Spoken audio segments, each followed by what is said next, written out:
నేను మీ కవిత చంద్రధన. ప్రముఖ న్యూమరాలజిస్ట్ వివేక్ చంద్ర మన ముందున్నారు. తనతో మనం మాట్లాడదాం. నమస్తే అండి. నమస్తే అండి సార్, ఇప్పుడు న్యూమరాలజీ గొప్పదా, ఆస్ట్రాలజీ గొప్పదా? ఆస్ట్రాలజీతో పోల్చుకుంటే న్యూమరాలజీ దేంట్లో గొప్ప? చాలా మంచి ప్రశ్న అడిగారండి. నాకు మీరు ప్రశ్న అడుగుతుంటే నాకు ఏం అర్థం అవుతుందంటే, ఖచ్చితంగా కూడా మీరు దీని మీద చాలా రీసెర్చ్ చేసి ఉంటారు. ప్రశ్నలు ఏం అడగాలి, లేదా నన్ను ఏ విధంగా ఇబ్బంది పెట్టాలని న్యూమరాలజీకి సంబంధించిన వీడియోస్ చూస్తా ఉంటాండి. అందుకోసమని అంటే చాలా సార్లు చూసినప్పుడు ఏమనిపించింది అంటే, అందరి వీడియోలు చూసిన దానికంటే మీ వీడియోలో సబ్జెక్ట్ ఉంది, అందుకే నేను మిమ్మల్ని బాగా క్వశ్చన్స్ అడుగుతాను. ఎందుకంటే అండి, చాలా మందికి ఉండేటువంటి డౌట్ ఇది. యాక్చువల్ గా ఈ డౌట్ అనేటువంటిది ఖచ్చితంగా మనం క్లియర్ చేయవలసినటువంటి డౌట్, చాలా వ్యాలిడ్ డౌట్ ఇది మీరు అడిగింది. ఎందుకంటే ఇప్పుడు ఫర్ ఎగ్జాంపుల్ నేను ఒక స్వీట్ షాప్ దగ్గరికి వెళ్ళానండి. పలానా స్వీట్ షాప్ దగ్గరికి వెళ్ళి నేను ఇంకో స్వీట్ షాప్ గురించి అడిగాను, వాళ్ళు ఏం చెప్తారండి, బాగుందంట, అబ్బే అక్కడేం బాగోదు, మాది ఎక్సలెంట్, నెంబర్ 1 క్వాలిటీ నెయ్యి వాడతాం, నెంబర్ 1 క్వాలిటీ పిండి వాడుతాం. వాళ్ళు ఏం పిండి వాడతారో మనకు తెలియదు, కానీ వాళ్ళు ఏం చెప్పుకుంటారు, నెంబర్ 1 అంటారు. యాస్ట్రాలజిస్ట్ దగ్గరికి వెళ్తే న్యూమరాలజీ అబ్బే అదే ఉంది అంటారు. న్యూమరాలజిస్ట్ దగ్గరికి వస్తే అబ్బే యాస్ట్రాలజీ అసలు ఏముంది, దానికి ఏం లేదు, అసలు మొత్తం నెంబర్ల మీద నడిచే గేమ్ అంటారు. సో ఇక్కడ మన వ్యూయర్స్ కి క్లారిఫై చేసిన డౌట్ ఏంటంటే, అసలు యాస్ట్రాలజీ గొప్పదా, న్యూమరాలజీ గొప్పదా? సో దీని మొత్తానికి కంక్లూజన్ ఒక విషయం చెప్తాను చూడండి. ఈ ప్రపంచం మొత్తంలో ఉన్నటువంటి శాస్త్రం ఏదైతే ఉందో ఆ శాస్త్రం ఒకే ఒక శాస్త్రం, అది యాస్ట్రాలజీ. వ్యూయర్స్ కి ఒక డౌట్ రావచ్చు, మరి ఆస్ట్రాలజీ ఉన్నప్పుడు ఏంటండి, మరి ఇన్ని శాస్త్రాలు ఏంటండి, కంపల్సరీ వస్తుంది ఆ డౌట్ రావచ్చు. సో ఇక్కడ యాస్ట్రాలజీలోకి వెళ్లే ముందు మనందరికీ తెలుసు, యాస్ట్రాలజీలో మనకి వింశోత్తరి దశలు ఉంటాయి.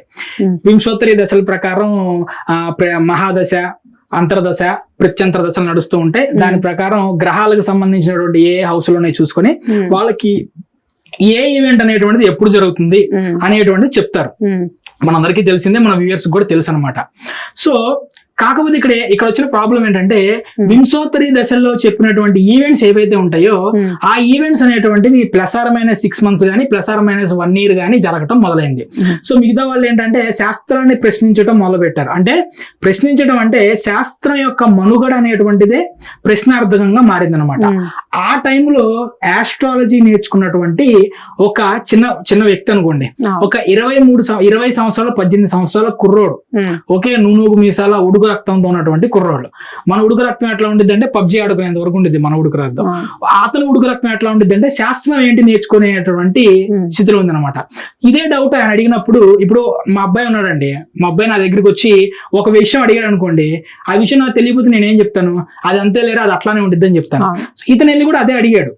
ఎందుకు ఇట్లా జరుగుతుందంటే, వాళ్ళు ఏమన్నారంటే కర్మ ప్రారంధానుసారం, గత జన్మలో చేసుకున్నటువంటి కర్మల అనుసారంగా వాళ్ళకి జరగటం లేదు అన్నారు.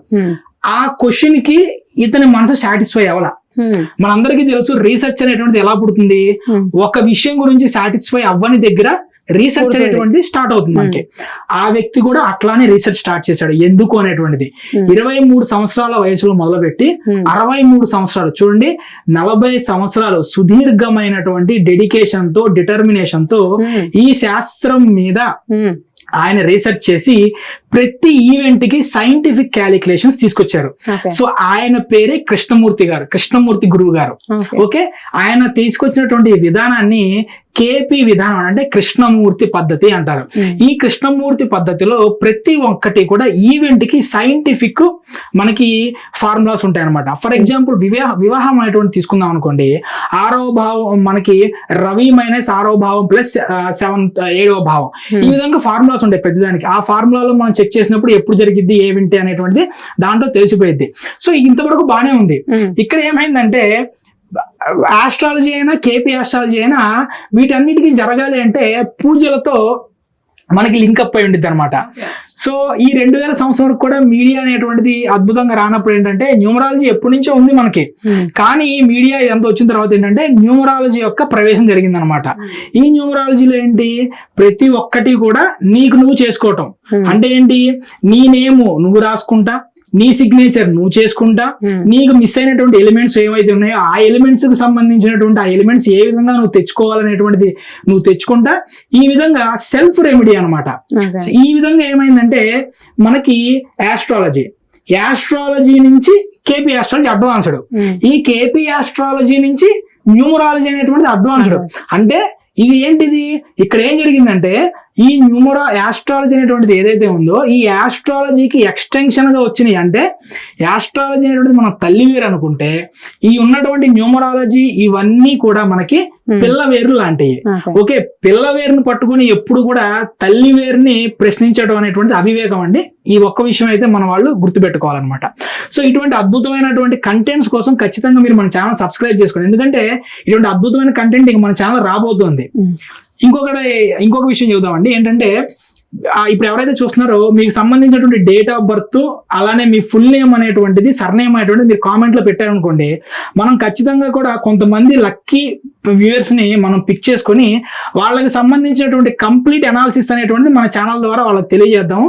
దాని ద్వారా ఏమవుతుంటే అటువంటి ఈవెంట్స్ అనేటువంటిది చూసే వాళ్ళ జీవితంలో ఉన్నా సరే ఖచ్చితంగా కూడా అర్థమవుతుంది అనమాట. సార్ ఇన్ని శాస్త్రాలు ఎందుకండి, ఆస్ట్రాలజీ ఉంది కదా ఇంకా. ఓకే మేడం, మంచి క్వశ్చన్ ఇది కూడా. ఇన్ని ఉండగా ఎందుకు ఉంది, ఈ శాస్త్రాలు మొత్తం కూడా దాంట్లోనే పెట్టేయచ్చు కదా అన్నది మీ భావన. సో ఇప్పుడు మనం ఉన్నామండి, ఒక పెద్ద డ్యామ్ కట్టాలి. నేను ఒక పెద్ద డ్యామ్ కట్టాలన్నప్పుడు ఒకేసారి ఎక్కడో కట్టుకొని తీసుకొచ్చి నేను అక్కడ పెట్టుకుంటానా, లేదంటే అక్కడే నిదానంగా తవ్వుతా చేస్తానా? ఇలానే యాస్ట్రాలజీ అనేటువంటిది ఒక పెద్ద మహాసముద్రం అండి. మన జీవితకాలం ఇప్పుడు మా గురువులు ఉన్నారండి, 30 సంవత్సరాల ఎక్స్పీరియన్స్ 20 సంవత్సరాల ఎక్స్పీరియన్స్ ఉండి వాళ్ళని మేము వెళ్ళి గురువు గారు మీరు అద్భుతం అంటే ఊరుకోరా ఏంటి అద్భుతం, నేను ఒక నిత్య విద్యార్థిని, యాస్ట్రాలజీ అనేటువంటిది ఒక గొప్ప సముద్రం లాంటిది, దాన్ని మనం ఎప్పుడు నేర్చుకుంటా ఉండాలి అంటారు. అంటే అంత గొప్ప గురువులు దొరకడం నా అదృష్టం. ఇక్కడ ఏం జరిగిందంటే కొంతమంది అరాకొర జ్ఞానంతోనే నేనే గురువుని, నన్ను మించిన లేరనేటువంటి భ్రమంలోకి వెళ్ళిపోతూ ఉన్నారు అనమాట. సో ఇప్పుడు అసలు మనకి ఎందుకంటే యాస్ట్రాలజీలోనే డిఫరెంట్ సార్ ఇప్పుడు ఎవరు నేర్చుకున్నా ఒక 2-3 ఇయర్స్ ఎక్స్పీరియన్స్ వచ్చిందంటే వాళ్ళ గురువే అంటే ఫీల్ అవుతున్నారు అందరు.